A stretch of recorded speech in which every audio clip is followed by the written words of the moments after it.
مومن خان مومن کا شعر ہے، تم میرے پاس ہوتے ہو گویا جب کوئی دوسرا نہیں ہوتا۔ اس میں ایک لفظ ہے گویا، جس کا مطلب ہوتا ہے، اور لوگ عام طور پر سمجھتے ہیں کہ اس کا مطلب ہے مان لو، فرض کر لو، ظاہر ہے ایسا ہی ہے، واضح طور پر ایسا ہی ہے۔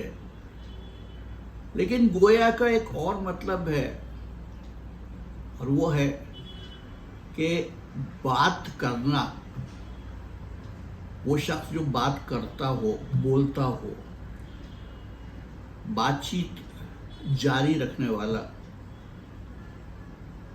تو یہاں مومن یہ کہتے ہیں کہ جب بھی تنہائی کا عالم ہوتا ہے، جب بھی کوئی دوسرا میرا ساتھ نہیں ہوتا، جب میں اکیلا ہوتا ہوں، تو میں اور تم لگاتار ایک دوسرے سے بات کرتے رہتے ہیں، تم میرے باتوں کا جواب بھی دیتے رہتے ہو، اور یہی کیفیت اس وقت بنی رہتی ہے جب میرے آس پاس دوسرا اور کوئی نہیں ہوتا۔ اب یہ شروع کی دنوں میں، جوانی کے دنوں میں، محبوب مجازی کے لیے، آپ کی گرل فرینڈ، آپ کے بوائے فرینڈ کے لیے ہو سکتا ہے کہ آپ ان کے خیالوں میں کھوئے ہوں جب بھی اکیلے ہوں۔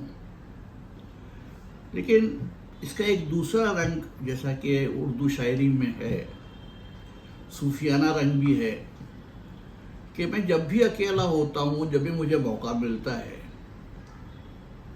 میں اس سے بات کرتا رہتا ہوں، اس سے سوال پوچھتا رہتا ہوں، مجھے وہ جواب دیتے رہتے ہیں۔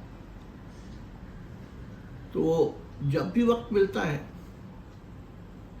ایک وہی ہوتا ہے جو میرا دوست ہوتا ہے، میرا ساتھی ہوتا ہے، اور مجھ سے گویا ہوتا ہے۔